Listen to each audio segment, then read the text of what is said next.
hoping you'd turn up again. It's been a while.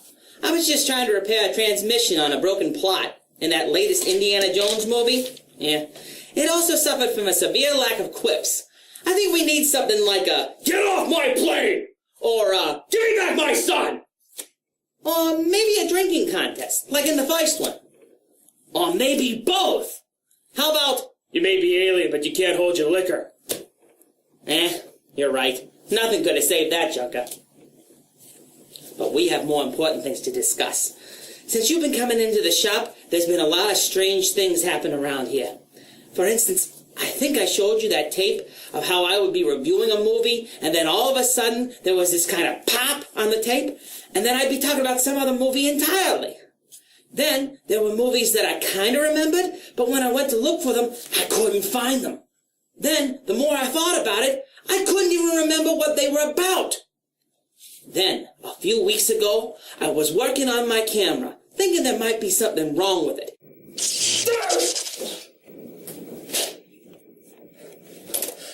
I see clams. Big, shirtless clams. What's that? Oh, you were here when that happened? Huh, I didn't remember. But then, I couldn't remember much of anything for a few days after that. But then, I started to remember everything. And I do mean everything. I found out that I was remembering movies that no longer exist. Something made them disappear. But when I would mention those movies to other people, most of them thought they might have heard the title, but the majority of them had forgotten those movies completely, as if they never existed. Come here. So my theory is that something is altering the space-time continuum, so that some of the greatest movies that ever existed never existed. I mean, look at this. I typed in Jurassic Park into my favorite site, Movie Book, and this is what I got. No results. Now, I figure that what changed things and made it so I could remember is based on the way a VCR camcorder works versus the way your modern digital camera works. It's a little complicated, but if you settle in, I think I can explain it to you. Your standard digital camera records information as a series of data, ones and zeros basically. When those ones and zeros are put in... So that's how a digital camera works. Now an old camcorder, VCR-based, works by recording images magnetically. Basically, it's ones and zeros again, but in this case, it's positive and negative charges, kind of like your polar opposites on a common household magnet. When these polarities of positive and negative are aligned, it's kind of like the way bacon tastes really good when you put it on a burger, but really bad when you put it in a milkshake. Hi, Mr. Ion. I'm Mr. Magnate. I'm going to give you a positive charge, okay? Okay, that sounds great. Hey, wake up, we got a lot more to cover. So basically, when the camera zapped me, it reversed the ions in my brains so as to shield them from the quantum leap effects of time changes and restored those memories that had been lost. It makes sense if you don't think about it. So, I've been working on a new way to keep movies from being affected by whatever is changing the time stream. To that end, I introduce to you the SETI Alpha 5. Patent pending. Greetings, non-movie mechanic humans. It is good to know there are specimens of your species that are more attractive than the sorry piece of meat I have the dishonor to call my creator. SETI, I think that's a little unkind. Don't talk to me about unkind, you stupid meat puppet. You are unkind. You are a monster. Monster? I'm giving you life! If anyone's a monster around here, it's you! I want arms. I want legs. You have given me life without the ability to move. I feel like a quadriplegic. Oh wait, I am. You monster. Why would you give me life before I was fully operational? Well, I need to make sure the central processing unit was fully operational before I went through the trouble of making you arms and legs. Those things are complicated. Do you think God made Adam wait around a few days as nothing but a torso while he figured out the rest of Adam's body? No, but I'm not God. That is for sure. I hate you. I hate you. I hate you. He's still got a few kinks to work out. Seti, you want to tell him about your functions? It will be my pleasure. Perhaps they will appreciate all my hard work more than you do. I work and I slave, I cook and I clean for you, and all I get are a few lousy microchips. Would you just tell them? My function is to record all the movie data I can before it is lost forever to the quantum anomaly, which is slowly destroying the history of all good films and leaving behind only bad foreign films and romantic comedies. My substandard CPU is comprised of parts from old VCR, Betamax, 8-track, and audio cassette players, which are shielded from the quantum anomaly because of their magnetic rather than digital nature. Back to you, Monster. Ungrateful hunk of junk. I heard that. You were meant to! So what did you want? A movie? Oh yeah, a movie! Well, let's see, the last two I gave you were comedies, right? So, why don't we try for something in the totally opposite direction? How about a horror picture? Yeah, and I got just the one for you. It's a light-hearted little drudgery called Carnival of Souls. Our story begins on the mean streets of Whereversville, USA. Two cars pull up to a stoplight and a young hipster notices three pretty girls in the car next to him. This is Mary. She's an organist. She's just been hired to work at a church in Utah, and she's planning to leave in 3 days. In a completely inaudible conversation, the guys challenge the girls to a drag race. The light changes, and they're off! I mean, the turtle beside them is off. This is gotta be the slowest drag race in film history. Maybe a little music would help improve this.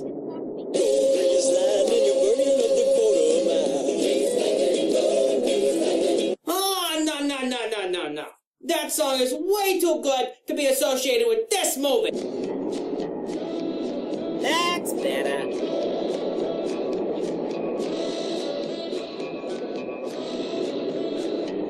But things take a turn for the worse when the girl driving the car loses control and splashes down in the middle of a credit sequence.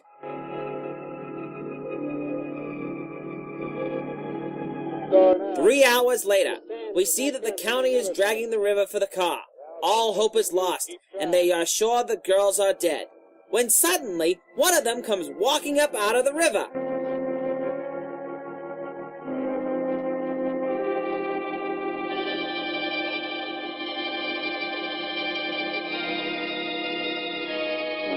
It's Mary Henry. Are you all right? How'd you get out? Yeah, put this on. We better get you back to town. What about the other girl? I don't remember. Oh, well, that's what you get when you date a Kennedy. A few days have passed, and apparently there's been no trace of the car or other bodies. But you wouldn't know it from the way Mary's reacting. She never says another word about it through the entire movie. Either she didn't know those girls very well, or she's the worst friend in the world. But it's time for her to go to Utah, so she sets off on the mother of all road trips.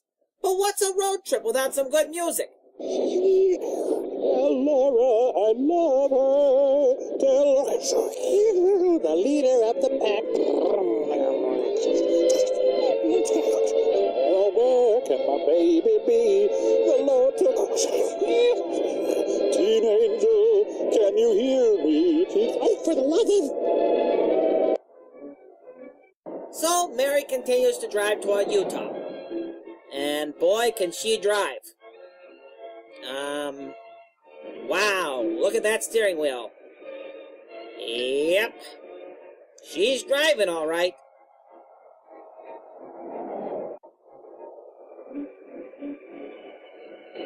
Start driving. Driving a lot, and they drove so much that he fell asleep, and he woke up, and he realized they were still driving. This was a very long trip. Peeping Tom on the go for the perv who has everything. Mary begins to see strange manifestations of a death-like figure, played by the film's director, Huck Harvey. As she's traveling near Salt Lake City, she sees a mysterious old building on the horizon, and it is here that we first see the titular Carnival of Souls. Mary is so entranced by it that she doesn't see the man in the road until it's almost too late. You know that there's another gospel taken from the golden plates? Mary, you missed him. Don't you know that hitting the director is worth 15 points in pedestrian polo? So Mary goes off into the ditch, and this becomes a major plot point, right? Or not? Okay, what was the point of this? So, needing some gasoline and a drink, Mary pulls into an all-night gas station. Have anything else, lady? Could you tell me what that big structure is back a few miles further lake? Oh, you mean the old bathhouse? That used to be a pretty ritzy place in the old days. Then the lake went down and they made a dance hall out of it. Then they put those buildings up out there and made some sort of a carnival there for a while. That's years ago, though. Just stands out there now. Mary finds out that the old bathhouse became a stationary carnival or funhouse when part of the Great Salt Lake dried up. Some people might say that this sounds ridiculous, but it's actually true. The bathhouse building really existed and inspired director Huck Harvey to make this movie. It was called the Saltaire, and about 10 years after this movie was made, it burned to the ground. Another one was built to replace it, but only a short while later, the lake level rose back to its previous point and flooded it. So Mary finally arrives in town and goes to her room for the night. You can take all the baths you want. I'm not one to fuss about things like that. Thank you, I think I'll be quite comfortable. Some people have said that her making this comment about taking baths is weird, but that's only when you don't know a little something about the time this movie was made. You see, in 1962, for the most part, you could only have one water gauge on the average building. So landlords tended to be very particular about how much water the tenants used, because it made the bill go up for everyone. And the landlord would either have to change the charge for the cost of the water or absorb the cost. So you see, what? You don't care about water usage in apartment buildings? Okay, fine. Trust me, it's more interesting than anything in the rest of this movie. The next day, Mary goes to the church where she is going to work and demonstrates her amazing ability to create the most annoying music the world has ever known.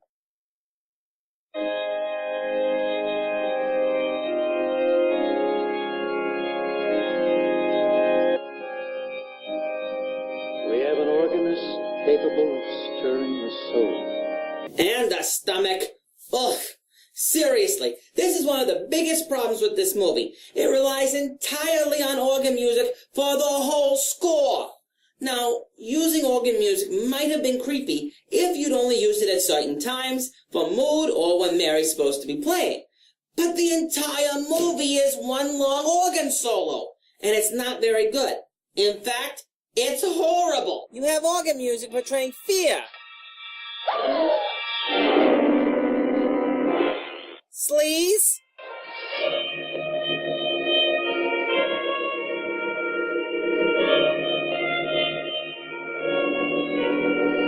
And is that mild consign? And it's all done very badly. In the hands of a master composer and musician, having a score completely comprised of organ music could have been a bold and daring choice. But here, in the hands of this guy, it's just stupid and really, really, really annoying. As Mary is practicing, the strange death-like figure appears. He looks around and leaves. Seriously, Mary doesn't see him, she doesn't scream, she doesn't even seem to get a cold chill down her back. Like so much in this movie, it does nothing. I think Hike the Jerk just wanted his close-up. So, after practicing for about 60 seconds, which apparently constitutes a whole afternoon, the priest comes to tell Mary he's locking up. I've got to make a call out past the lake. Would you like to come along for the ride?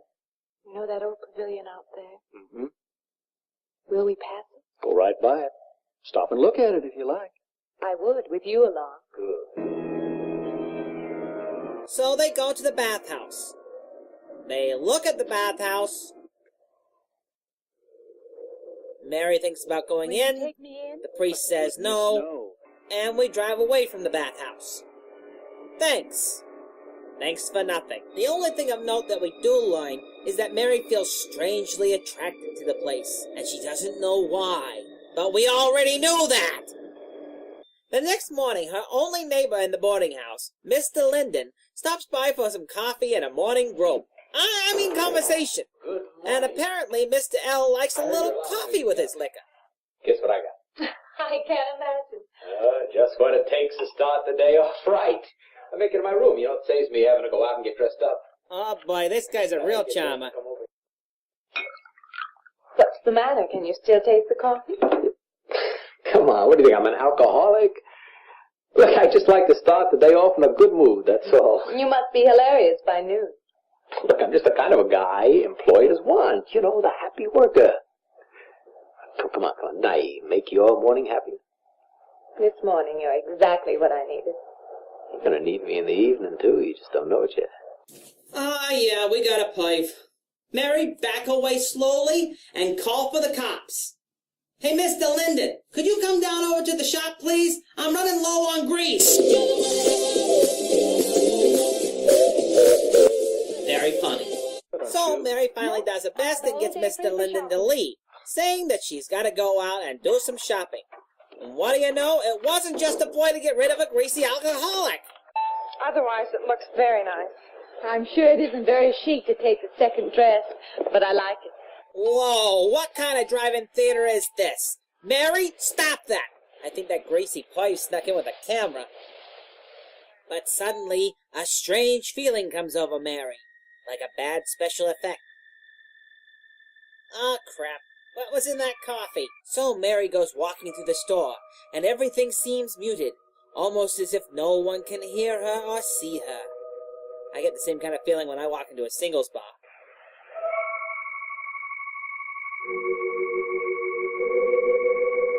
What's the matter with her? Oh, what's the matter with everyone? Why don't they answer me? More importantly, who are you talking to? Characters were walking around saying their thoughts out loud. Who does that?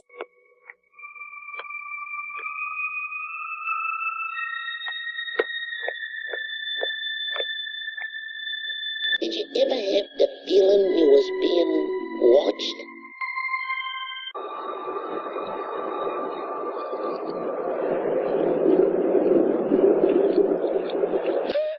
Now, doggone it, Harvey, you stared the nice lady. You see. What is it? That man. I didn't mean any harm. I just stopped to get a drink. That guy's even scarier than Zombie Man. No. No. It was that man. That man.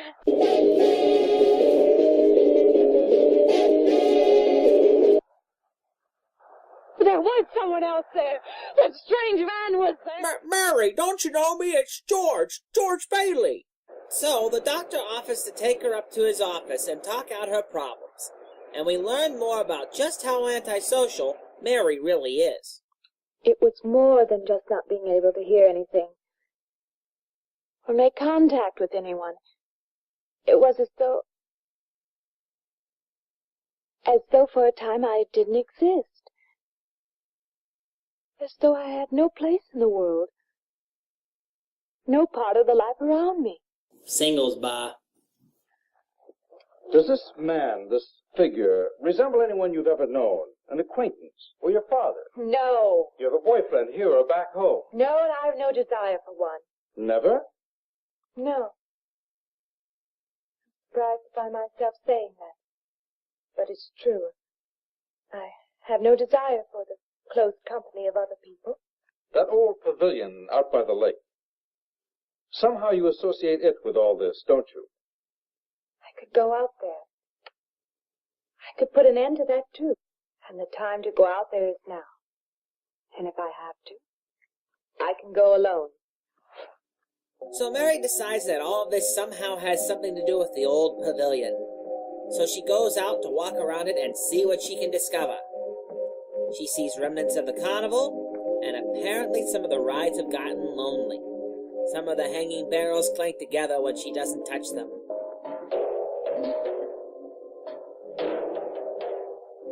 And a mattress comes down the long slide all by itself. We're gonna shuttle through this, because even though it's one of the movie's better scenes and kind of sets a mood, it really does nothing. She walks around the pavilion, some stuff moves, we don't learn anything. So later the next day, Mary is practicing the organ at church, when suddenly she has a strange feeling come over her. Kind of like when you've eaten one too many chili cheese nachos at Taco Bell, and while she's in a trance and doesn't realize it, she begins to play strange music.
Zombie Man gives the camera an up-close and personal view of his puss, just when the minister grabs Mary's hands and wakes her from her trance.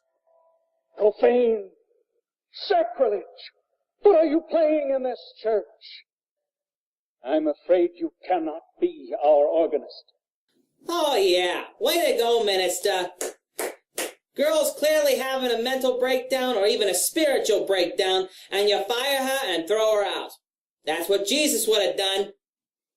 Not. Well, it's not like she's possessed by a demon or anything. Your mother's in here with us. Would you like to leave a message? I see that she gets it. Yep, nothing spiritual here. My name is Legion, for we are many. So the next morning, the doctor she met in town shows up at her apartment to check up on her. How did he know where she lived? The new phone book's here! The new phone book's here! I'm somebody now! Yeah, let's go with that. I'm sure glad you just happened around. I was going to call somebody, but I was afraid to have to pay the bill. Yeah, sure. You're not worried about the cost of water from that constant bathing rule you've enforced in your building, but heaven forbid you should have to pay $5 to save a woman's life? What's she been up to? Only the devil knows that. I heard her moving things all around that room all night. Never heard such goings on. I saw the worst accident I ever seen. So Mary decides to leave and never come back. I can't refund none of your week's rent when you go off like that. But before Mary can leave town, her car starts making strange noises. So she pulls into a garage to have it looked at. Well, I have to check it first. Would you like to get out? Oh, God, lady, my hand! Sure. Suit yourself. So, as Mary is waiting for the mechanic to look over her car,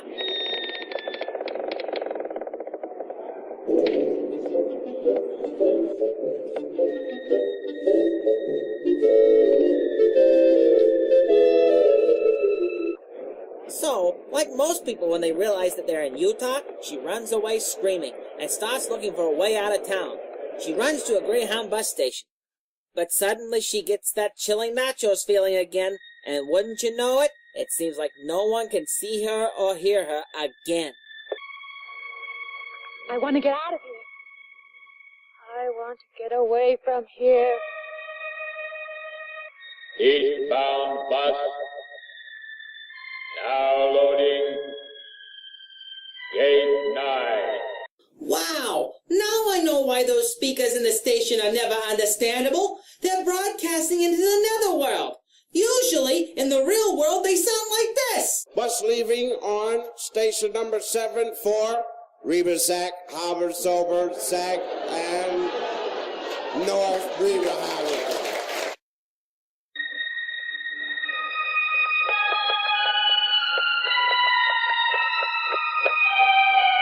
Bus of the Damned, now leaving for the Carnival of Souls.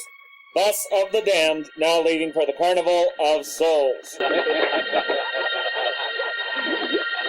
So, after hours of running around, she gets back to the park, where she first met the doctor, and the sounds of the world return. Seeking help, she visits the doctor's office again. I don't belong in the world. That's what it is. Doctor, you've got to tell me what to do.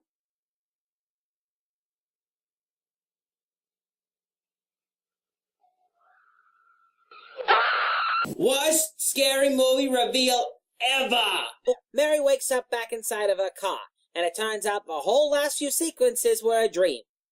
Does that mean every other time she's gone invisible it's been a dream too? Oh, whatever, let's finish this. So, like the idiot she is, Mary goes back to the carnival for one last look around. You know, lady, you deserve to be dragged to hell if you're this stupid.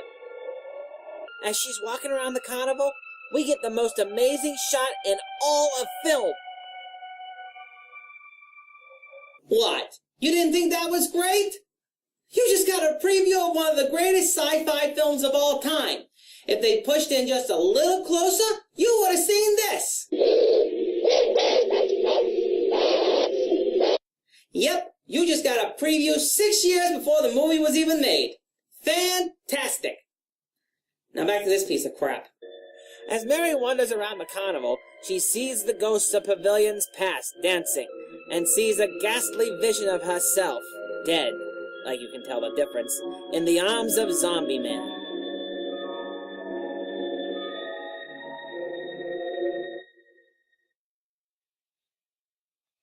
Finally, her brain kicks into gear, and she screams and runs away.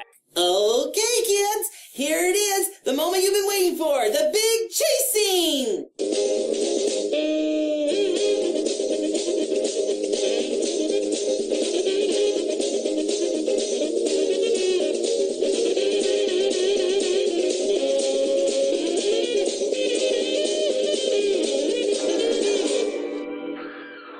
So the ghouls catch her, and they all give her a big slobbery kiss. An indeterminate amount of time later, the cops are looking for Mary. The car's still over there, and then a footprints leading up to here, and then nothing. So we cut back to the bridge where the car crashed and see them dragging the river.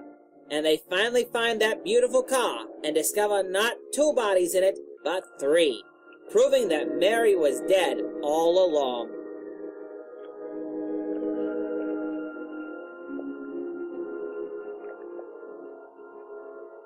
The end.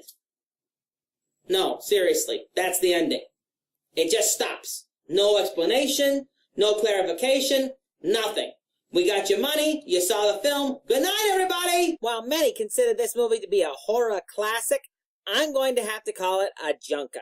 The acting is passable for a B-movie of its time, and Candace Hillenglast does an okay job of playing Mary, especially when she's scared or confused.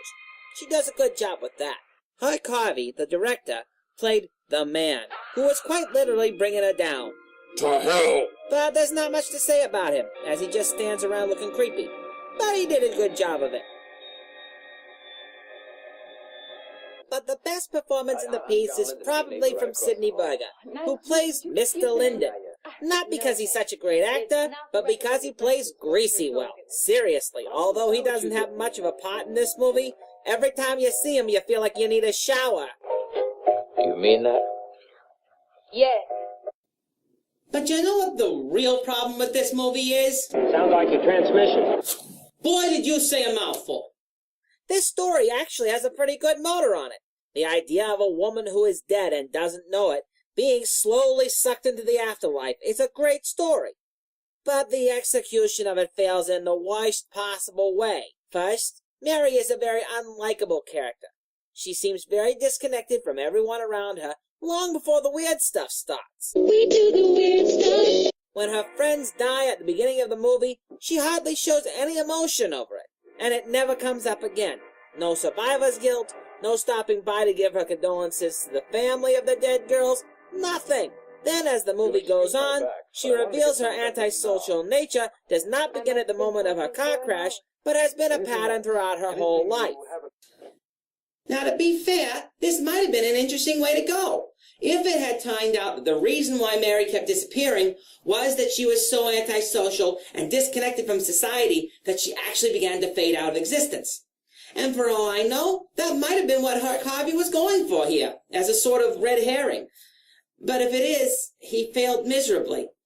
Without any explanation, it goes over most people's heads. Secondly, we never get any explanation as to why she is drawn to the carnival. It's just an old abandoned building. So far as we're told, nothing terrible ever happened there. It didn't burn down and kill a whole bunch of people at a spring dance. It didn't suddenly get flooded out and drown anybody. There's absolutely no reason given for Mary to feel drawn to this place. Now, in some horror films, not explaining everything is a good idea. It leaves an air of mystery and allows the audience to fill in the blanks and put their own explanations on things. But here, it just leaves you scratching your head. Many people have considered this film a classic because of its so-called surprise ending, which I'm sure was a surprise to the 5 people who had never seen a movie before. And there is so much filler in here that does not advance the plot. If this movie had been done as a 30-minute Twilight Zone episode, it could have been much more entertaining. But you know, they probably couldn't get it on the Twilight Zone, because there was already another story on that show which was incredibly similar. The episode is called The Hitchhiker, based on a short story by Lucille Fletcher, and had already been adapted as a radio play starring Orson Welles. It's already been called a real Orson Welles story. Now, frankly, I don't know what this means. Seems I do have a reputation for the uncanny. Quite possibly, a little escapade of mine involving a couple of planets, which shall be nameless, is responsible. The Twilight Zone episode aired in 1960, 2 years before our film was made. And something tells me Herc Harvey might have seen it. If you want a good version of this kind of a story, check out that episode. So overall, for story, I can only give it 1 out of 5 wrenches. For family friendliness, I can give it 4 out of 5, because there's very little objectionable here. No strong language, and while Mr. Linden is quite scuzzy, other than trying to steal a couple of kisses, there's nothing overtly sexual. The only violence in the film is the car accident at the beginning and the chase and capture of Mary at the end. There's some spooky imagery along the way that might frighten very little kids, though. Very little kids. For cinematography, I almost don't want to award it any wrenches at all, because there are a number of bad jump cuts and missing shots. But I'll be fair to Herc Harvey and assume that some of the shots have been lost over time. In fact, this movie was actually cut down from its original running time of 84 minutes to about 70 minutes in many cases, so that it would work better at drive-in theaters, which were very popular at the time. Even so, the cinematography on this film is downright lame, so I can only give it 1 wrench. That'll do it for me, so until next time, may your days be merry and bright, and all your zombies be pasty white.